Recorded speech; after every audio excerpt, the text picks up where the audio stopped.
The silence was the first thing we fell in love with. Not the dead, unnerving silence of an empty space, but the rich, living silence of the countryside. It was a tapestry woven from the whisper of wind through hundred-year-old oaks, the distant lowing of a neighbor's cow, and the gentle creak of a house settling into its bones. For Mark and me, escaping the relentless thrum of Chicago with our 5-year-old daughter, Lily, this quiet wasn't just peace, it was a promise. The house itself was a sprawling, Victorian farmhouse in rural Connecticut, a 2-hour drive from the city, but a world away. It had what the realtor called good bones, and what I called a soul. It had a wraparound porch perfect for sipping iced tea, a kitchen big enough to dance in, and enough gables and dormer windows to make it look like something out of a storybook. It was our forever home, the one we'd sunk every last penny and a mountain of hope into. We were going to fix the peeling paint, modernize the ancient wiring, and fill its echoing rooms with laughter. The first month was a blur of unpacking boxes and painting walls. Mark, a software engineer who could now work remotely, set up his office in a sun-drenched room overlooking the rolling hills. I dedicated myself to turning the house into a home, while Lily explored her new kingdom with the boundless energy of a child who has just been gifted the world. The scratching started in the second month. At first it was faint, almost imperceptible. I'd be in the kitchen, humming along to the radio, and I'd pause, head tilted, thinking a mouse was making a home in the walls. It was an old house after all. "I'll set some traps," Mark would say, ever the pragmatist, his eyes not leaving the code on his screen. But the sound wasn't the frantic scuttling of a rodent. It was slower, more deliberate, a soft, rhythmic scrape, scrape, scrape, like a single fingernail being drawn across old wood. It seemed to come mostly from the wall that separated the main staircase from the pantry. "I hear it again," I said one evening as we sat on the couch, the television murmuring in the background. Mark sighed, muting the volume. We listened. For a long moment, there was only the house's gentle groaning. Then we heard it, faint but undeniable. Scrape, scrape, scrape. "Probably just the house settling," Mark said, though his voice lacked its usual conviction. Temperature changes, old wood expanding and contracting. I wanted to believe him. I really did. But a part of me, a primal, intuitive part, knew that wasn't the thermal expansion of wood. It sounded sad. It sounded lonely. Then came the whispers. They were like auditory ghosts, so fleeting you'd question if you'd heard them at all. A soft sigh when I was doing laundry in the cavernous basement. A faint, breathy word that sounded like cold as I walked past the pantry wall. I never told Mark about the whispers. He was already stressed about the mortgage and the cost of replacing the roof. He didn't need his wife telling him she was hearing things. Lily was the one who gave our ghost a name. She had always been a solitary child, contempt in her own imaginative world. We'd find her having detailed conversations with her stuffed animals, a full cast of characters with complex backstories. So when she started talking to the walls, we initially dismissed it as another flight of fancy. I found her one afternoon sitting at the bottom of the main staircase, her small body pressed against the wall, her lips moving in a silent conversation. "Who are you talking to, sweetie?" I asked, smoothing her blonde hair. "Emily," she said, without looking at me. "She's my friend." "Oh, and where is Emily?" She patted the floral wallpaper next to her.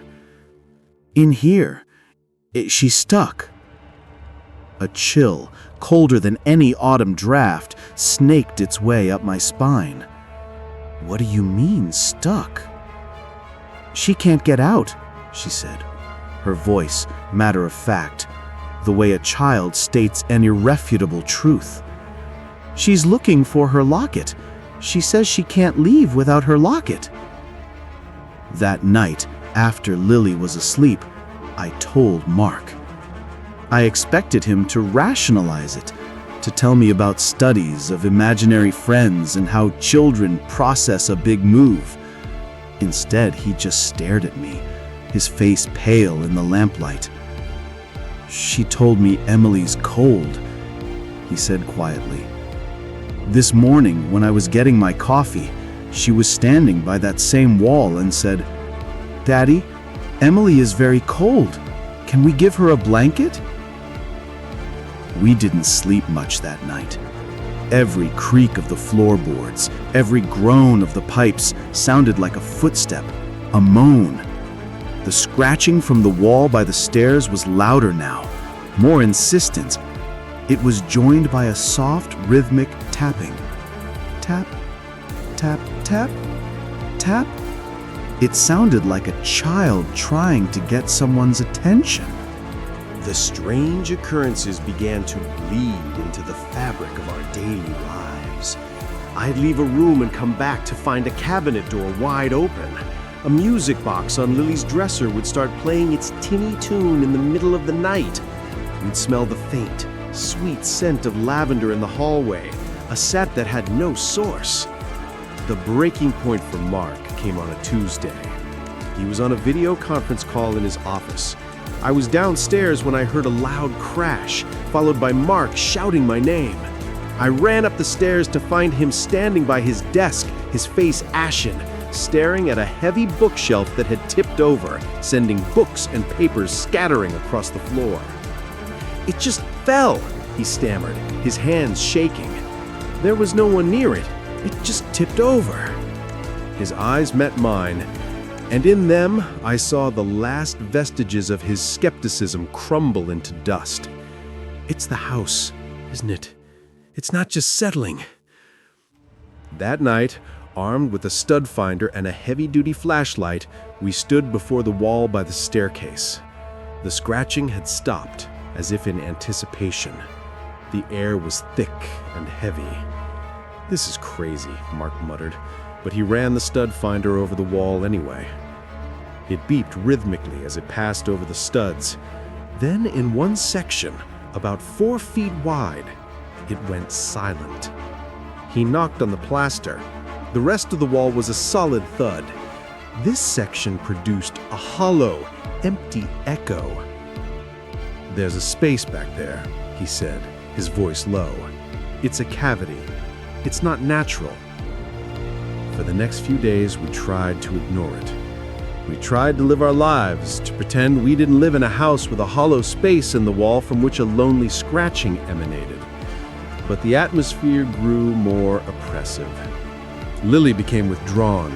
She stopped playing in the yard. We'd find her sitting by the wall, just listening, her expression somber. "Emily's crying," she told me once, her lower lip trembling. "She's scared of the dark." That was it. I couldn't take it anymore. We were living in a beautiful house, but it was filled with a palpable sadness, a child's fear that was seeping into our own daughter. "We have to open it, Mark," I said that evening. "I don't care what we find. We have to know." He didn't argue. The next day felt like a scene from a horror movie. We sent Lily to a neighbor's house to play. Mark came home from the hardware store with a crowbar, a sledgehammer, and dust masks. He put on safety goggles, took a deep breath, and swung the sledgehammer into the hollow-sounding section of the wall. Plaster exploded inward. A cloud of ancient, musty dust filled the air, smelling of rot and decay and something else. Something faintly floral. lavender. He swung again and again, tearing away plaster and lath, revealing a dark, gaping hole. He shined the flashlight inside. The beam cut through the darkness, illuminating a small, cramped space no bigger than a closet. It was an old, forgotten dumbwaiter shaft boarded up from both the top and the bottom. And at the bottom of the shaft, huddled amongst the dust and cobwebs, was a small pile of what looked like rotted fabric and bones. I stifled a scream, my hand flying to my mouth. Mark just stood there, frozen, the flashlight beam trembling. Lying glinting amongst the debris was a small, heart-shaped silver locket, tarnished with age. The police were discreet. A detective named Miller, a tired-looking man with kind eyes, handled the case. They removed the small skeleton with a quiet reverence that I was grateful for. We spent the night in a hotel, huddled together in one bed, Lily sleeping soundly between us, oblivious. The next few weeks were a surreal nightmare of police interviews and historical record searches. Detective Miller pieced together the story. The house had been built in the 1890s by a wealthy but severe man named Alastair Finch. He had a wife and a single daughter, Emily, who was 8 years old when she vanished in the winter of 1903. The official story was that she had wandered off into the woods during a snowstorm and was never found. But town gossip, even a century later, hinted at a darker truth. Alastair Finch was a cruel man, prone to fits of rage.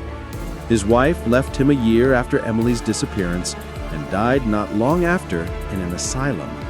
Alastair himself lived in the house as a recluse until his death in 1942. The police theory, based on the location of the remains, was chilling. Emily had likely been punished by her father, locked in the dumbwaiter for some minor infraction. He then had either forgotten her or in his cold-hearted cruelty simply left her there. He boarded up the shaft, plastered over the wall, and erased his daughter from existence. She had died alone, in the dark, trapped inside the walls of her own home. My heart broke for her. The scratching, the whispers, the tapping, it hadn't been a malevolent haunting. It had been the desperate, lonely call of a lost child, reaching out across a century for help, for recognition, for someone to know she had been there. She wasn't trying to scare us. She was just trying to be found.